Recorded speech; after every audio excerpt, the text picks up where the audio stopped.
Jemaat Tuhan yang saya kasih dalam kasih Tuhan, mari kita membuka Alkitab.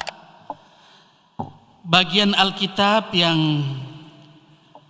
menjadi pedoman dalam hidup ini diambil dalam kitab Perjanjian Baru, yakni dalam kitab Injil Markus. Injil Markus pasal 13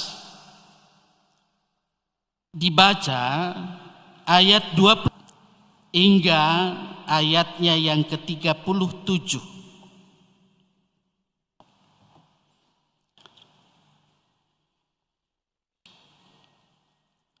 Saya akan membaca firman Tuhan ini. Mari kita mengarahkan perhatian kita kepada firman Tuhan ini, sehingga firman Tuhan ini akan menjadikan kita siaga terus menyambut kedatangannya. Kedatangan anak manusia, perumpamaan tentang pohon ara. Tetapi pada masa itu, sesudah siksaan itu, matahari akan menjadi gelap dan bulan tidak bercahaya, dan bintang-bintang akan berjatuhan dari langit, dan kuasa-kuasa langit akan goncang.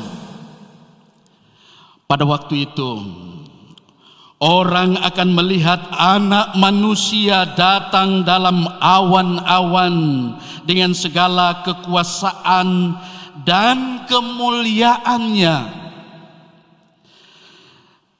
Dan pada waktu itu pun ia akan menyuruh keluar malaikat-malaikatnya dan akan mengumpulkan orang-orang pilihannya dari keempat penjuru bumi, dari ujung bumi sampai ke ujung langit.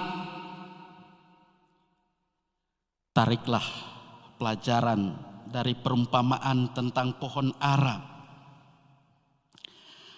Apabila ranting-rantingnya melembut dan mulai bertunas, kamu tahu bahwa musim panas sudah dekat.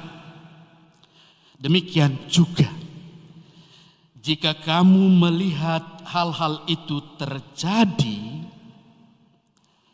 ketahuilah bahwa waktunya sudah dekat, sudah di ambang pintu.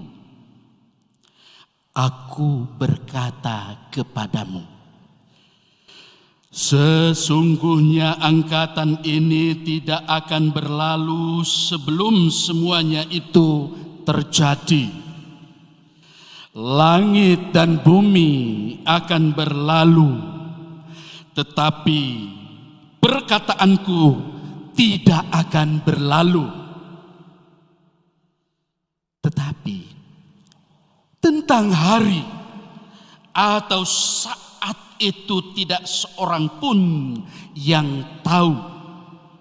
Malaikat-malaikat di sorga tidak, dan anak pun tidak, hanya Bapa saja. Nasihat supaya berjaga-jaga. Hati-hatilah dan berjaga-jagalah, sebab kamu tidak tahu bila manakah waktunya tiba. Dan halnya sama seperti seorang yang bepergian, yang meninggalkan rumahnya dan menyerahkan tanggung jawab kepada hamba-hambanya, masing-masing dengan tugasnya, dan memerintahkan penunggu pintu supaya berjaga-jaga. Karena itu berjaga-jagalah, sebab kamu tidak tahu bila manakah tuan rumah itu pulang, menjelang malam, atau tengah malam, atau larut malam, atau pagi-pagi buta, supaya kalau ia tiba-tiba datang. Jangan kamu didapatinya sedang tidur. Apa yang kukatakan kepada kamu, kukatakan kepada semua orang, berjaga-jagalah. Demikianlah firman Tuhan. Berbahagialah setiap orang yang mendengar firman Tuhan dan yang memelihara di dalam hidupnya. Hosiana. Hosiana. Tentu dalam kesiapsiagaan kita, dalam kita selalu hati-hati dan kita selalu mau berjaga-jaga. Situasi sekarang ini kita juga tentu sepenanggungan dengan saudara-saudara kita, dengan keluarga-keluarga seiman kita yang ada di pegunungan di desa Liwonu atau dusun Liwonu. Kita percaya bahwa Tuhan hadir di sana dan Tuhan selalu mau menghibur dan menguatkan keluarga yang mengalami tindakan biadab. Karena Tuhan sangat benci tindakan-tindakan yang seperti itu yang dilakukan oleh mereka yang tidak bertanggung jawab, yang biasa disebut dengan teroris.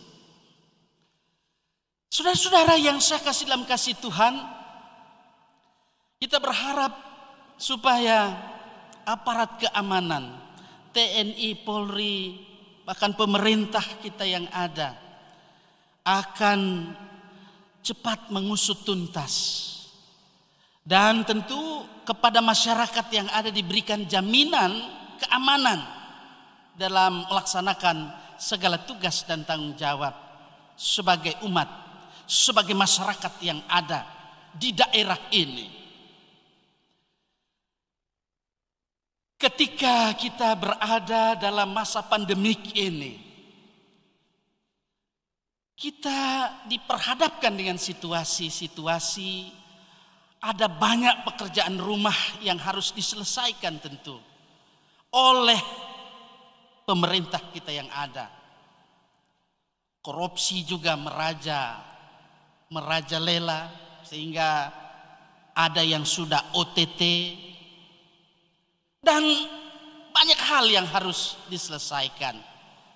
Di mana-mana terjadi situasi-situasi yang tentu tidak kondusif. Tapi kita berharap sebagai gereja, kita mau selalu membawa damai.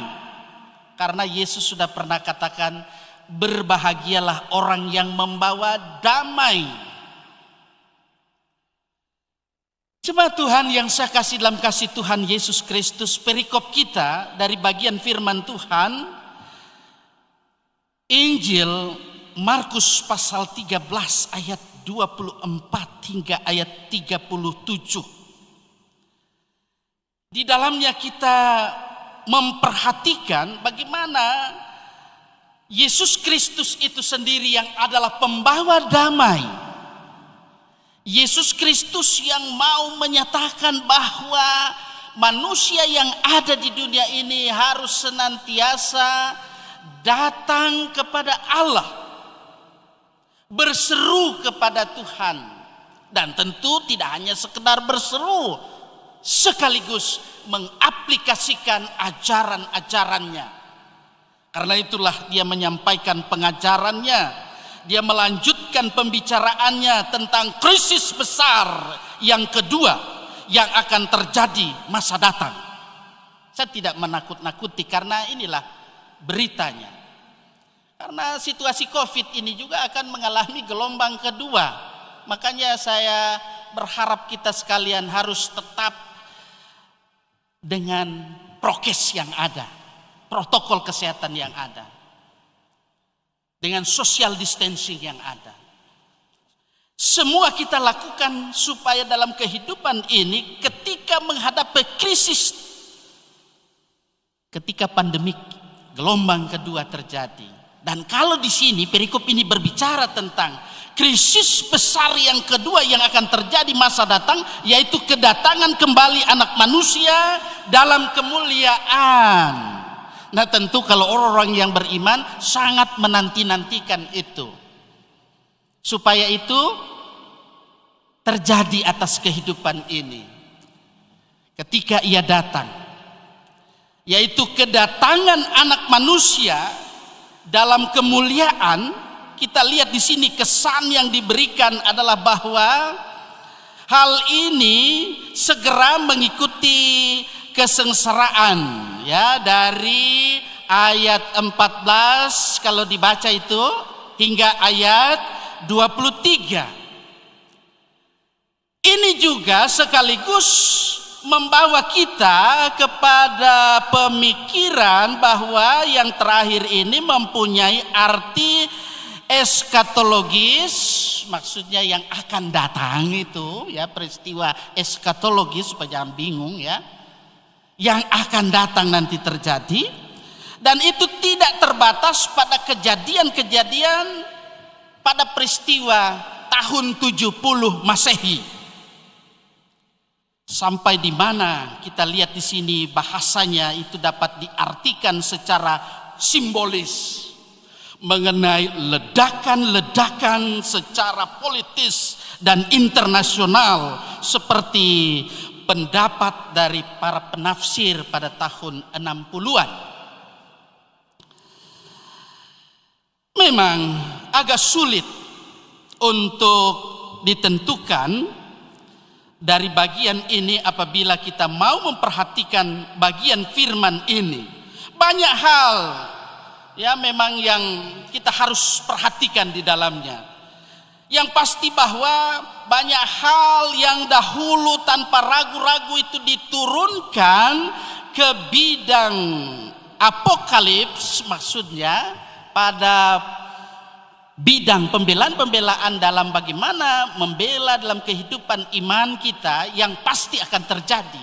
Dan itu juga sudah terjadi.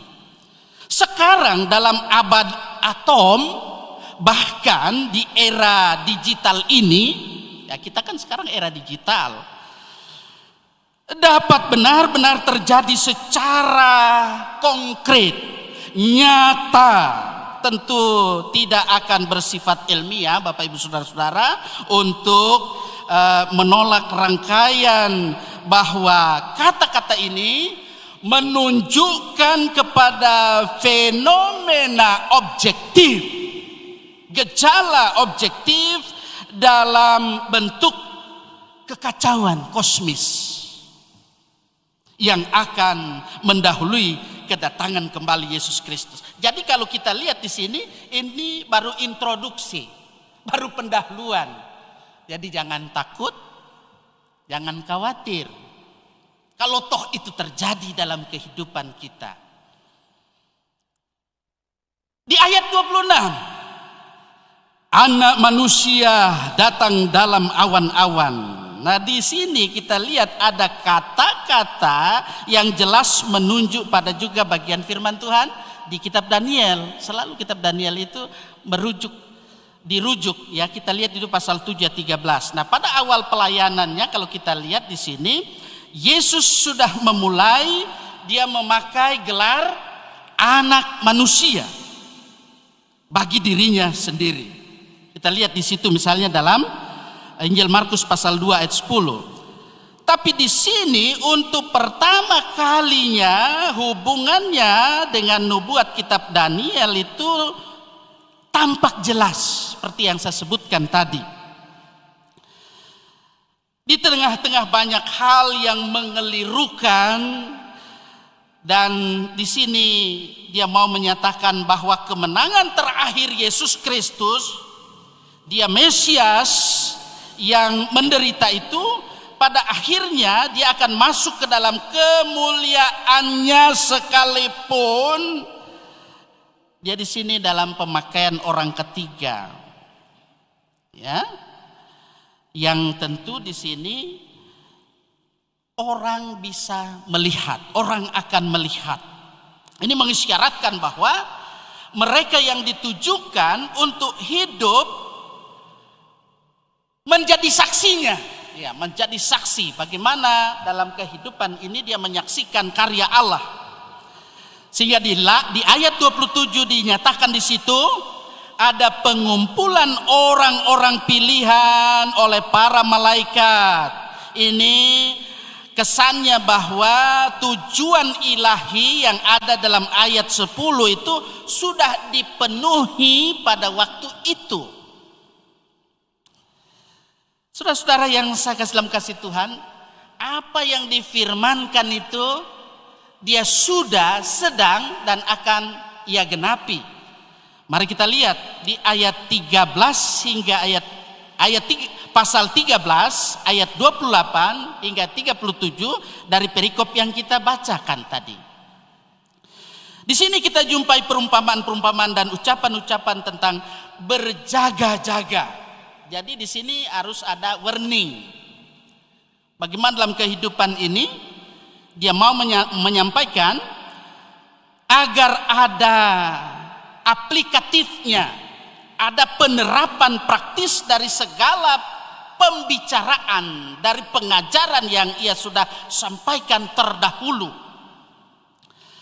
Akhirnya ada peneguhan, kita jumpai di situ yang jelas bahwa perintah yang ada ini ditujukan kepada angkatan waktu itu, melainkan tentu kita lihat di sini juga kepada setiap angkatan dari setiap orang-orang yang ada dalam persekutuan jemaat atau gereja seperti kita yang ada pada saat ini. Saudara-saudara yang saya kasih dalam kasih Tuhan, bagaimanapun keadaannya, situasi yang terjadi dalam kehidupan gereja perjanjian baru yang ada, juga dalam kehidupan gereja yang ada sekarang ini, demikianlah Tuhan. Kita ingat bahwa Yesus Kristus adalah sang guru. Beberapa waktu yang lalu kita juga memperingati hari guru, ya. Karena guru itu kalau dibilang pahlawan tanpa jasa, padahal karena guru-guru yang mendidik kita, yang memberi teladan, kita ada sebagaimana kita ada saat ini. Nah, Yesus sang guru, dia sudah menjadikannya dan ia tentunya mau memakai dalam kehidupan ini, Bapak Ibu Saudara-saudara dan saya, supaya dalam kehidupan ini kita selalu bersaksi tentang karya penyelamatan Allah di dalam dunia ini. Walaupun memang dia tidak terlalu butuhkan kita karena dia punya rancangan sendiri, tetapi dia mau memakai Bapak Ibu Saudara-saudara dan saya supaya kita menjadi alatnya. Seperti itu bisa dipahami itu. Yang namanya dia maha kuasa, dia punya otoritas. Kalau dia bilang A terjadi, tapi kita harus menyampaikan yang A itu harus A. Jangan yang A jadi B. Itu namanya sudah tidak bersaksi yang betul. Nah, oleh karena itu dari bagian firman Tuhan ini kita memperhatikan bahwa sesungguhnya dalam kehidupan para murid, bukannya dalam kehidupan para murid boleh bernubuat, melainkan bahwa mereka dengan pengertian, yakni pengertian rohani yang mereka miliki, mereka bisa tentu menyatakan bagaimana tujuan Allah itu melalui peristiwa-peristiwa yang terjadi. Seperti peristiwa yang terjadi di mana tadi? Di awal saya sebut. Ya, itu. Dunia sudah tahu, bukan cuma kita orang di sini. Karena sekarang itu seperti saya katakan lalu, kita hidup di desa global. Kalau dulu dibilang dunia tidak selebar daun kelor, sekarang lebih kecil dari daun kelor. Apa yang terjadi di sana? Amerika, Inggris, semua benua, ada berapa benua di dunia ini sudah tahu itu. Kalau kita cuma berleha-leha, ya kita bukanlah orang yang siap menyambut kedatangannya. Karena kita berada masa penantian ini, Minggu Advent, masa penantian kita menanti karena ada pengharapan Pengharapan kita adalah dalam kehidupan kita ketika Yesus datang, kita didapatinya siaga terus, siaga penuh, tidak didapati tertidur.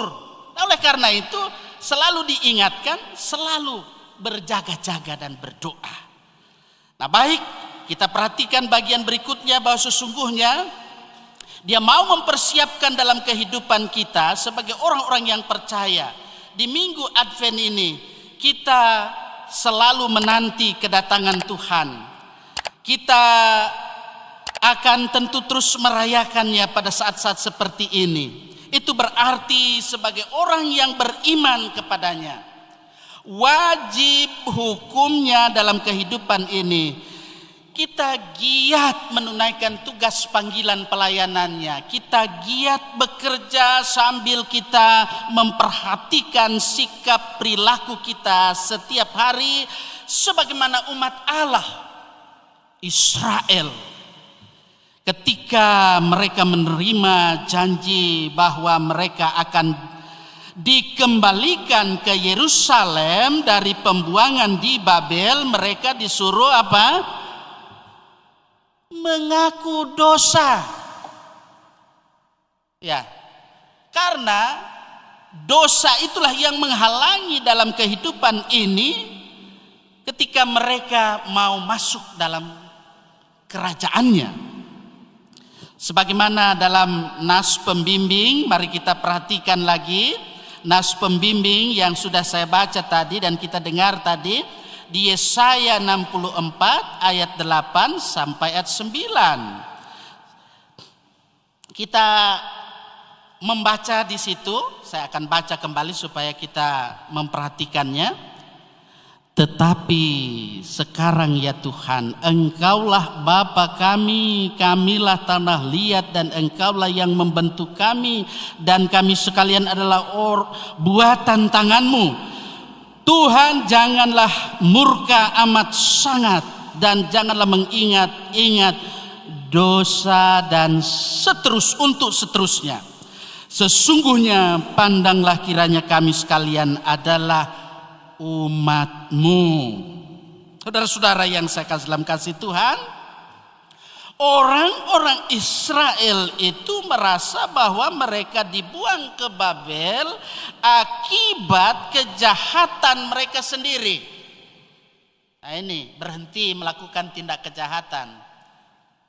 Di minggu Advent yang kita ingat, rayakan dalam kalender gerejawi, jangan cuma sekedar oh ya sekarang kita masuk minggu Advent, tapi tindakan-tindakan kita masih saja bikin sakit hati orang dan sebagainya. Saya tidak perlu sebut satu persatu, apalagi peristiwa yang terjadi di dusun Lewono. Kita mau supaya dalam kehidupan ini semua kita sebagai orang yang beriman, kita mohon pengasihan dari Allah supaya Allah tidak mengingat-ingat kesalahan dalam kehidupan ini, sebagaimana Israel itu sendiri juga berdoa seperti itu, supaya Allah tidak mengingat-ingat kesalahan mereka dan tentu mengampuni dosa-dosa.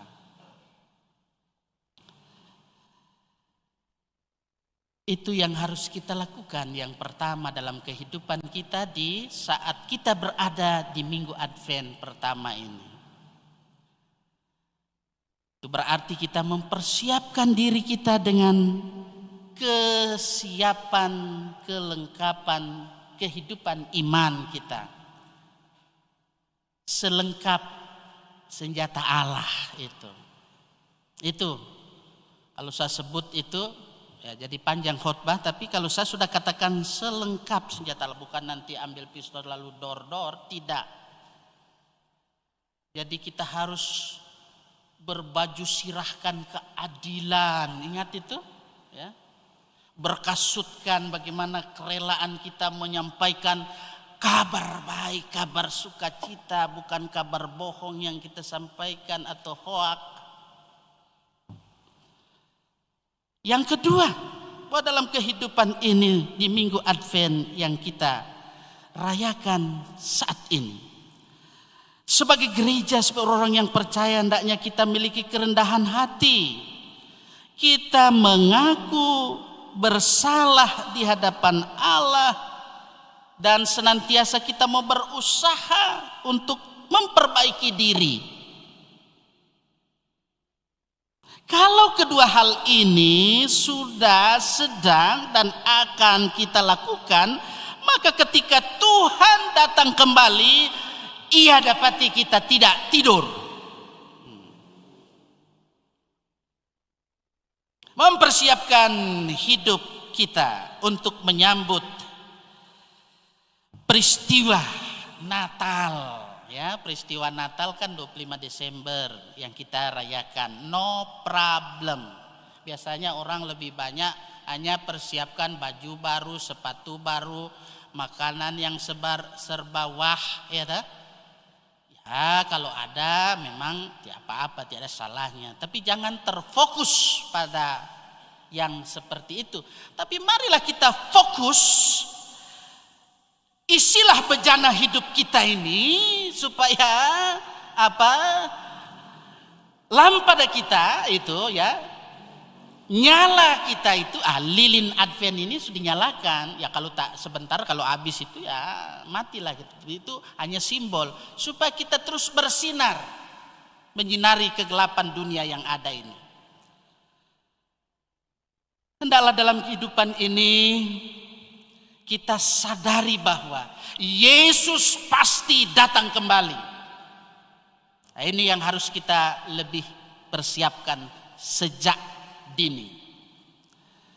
Karena kedatangan yang kedua kali itu pada waktu yang tak diduga dan tak dinyana. Selalu saya mau sampaikan di sini bahwa dalam kehidupan kita yang ada ini harus punya komitmen iman. Apa komitmen iman kita? Komitmen iman tentunya komitmen iman yang menyelamatkan, supaya kita betul-betul mengenal Yesus. Jangan menurut kata orang, melainkan bagaimana kita bisa mengenal Yesus, mengandalkan Yesus saja sebagai Tuhan, sebagai juru selamat, sehingga kita bisa masuk dalam kerajaannya yang kekal itu, hidup kekal. Nah, itu yang biasa disebut juga. Sehingga kita berjalan bersama Tuhan Yesus dalam kondisi apapun, itu akan membuat kita mengalami pencapaian besar dalam hidup ini. Bisa jadi bahwa hidup yang kita jalani, hidup yang kita lalui ini diwarnai dengan derita dan air mata.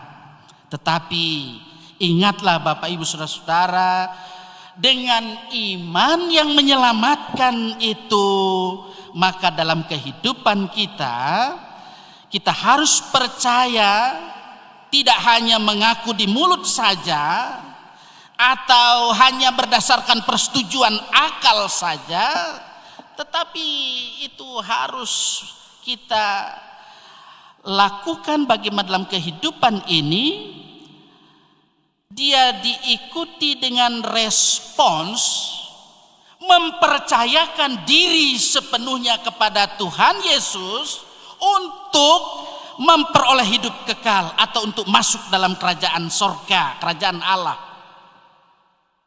Nah, karya keselamatan Tuhan Yesus Kristus adalah sempurna, Bapak Ibu Saudara. Jadi kalau orang bilang ya harus ditambahkan dengan yang ini, dengan yang itu, no way, tidak bisa. Karya keselamatan Tuhan Yesus Kristus, sekali lagi saya katakan, sempurna untuk selamanya dalam peristiwa-peristiwa yang sudah dialaminya, mulai dari peristiwa kelahirannya yang terjadi di Bethlehem, di kandang domba yang hina, sampai kini bahkan kedatangannya parusia. Nah, saya sudah berbicara lalu tentang parusia. Kalau kalender gerejawi kita ini Advent. Nah, itu parusia, Yesus atau Kristus datang kembali. Kita harus betul-betul mempertaruhkan kehidupan kita kepadanya. Jangan andalkan yang lain, jangan tambah-tambah lagi dengan yang lain. Tuhan mau supaya kita persiapkan dengan baik, sebaik-baiknya diri kita dengan benar.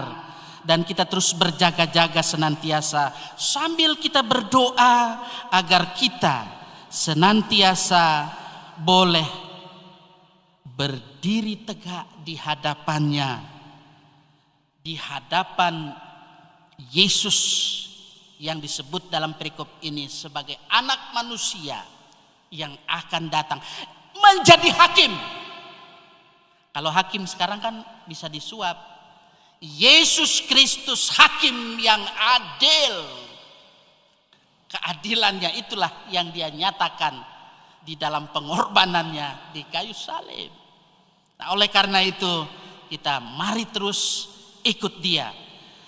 Kita terus mau mempersiapkan diri kita dengan selengkap senjata Allah dalam kehidupan ini. Atau dengan kata lain saya mau katakan, mari jadikan masa raya Advent ini sebagai satu kesempatan yang spesial untuk merenungi, kita melakukan introspeksi diri dan juga koreksi diri demi untuk pembaharuan kehidupan menyongsong kedatangannya kembali. Yesus telah datang lewat peristiwa kelahirannya, yaitu Natal yang akan kita rayakan nanti 25 Desember. Karena itu 4 minggu kita mempersiapkan diri, bukan hanya kebiasaan saja. Persiapkan diri. Bagaimana dalam kehidupan kita ada koreksi diri, introspeksi diri, pembaharuan kehidupan. Agar ketika kedatangan yang kedua kali, sekali lagi saya mau katakan, kita berjaga-jaga terus karena ia datang pada waktu yang tak diduga dan tak dinyana. Entah dia datang pada pagi-pagi buta, entah dia datang di siang hari atau di malam hari, tetapi kita terus menyambut dia, menyongsong dia dengan siap siaga. Roh Kudus terus menolong kita. Amin. Terpujilah Yesus Kristus yang pasti akan datang.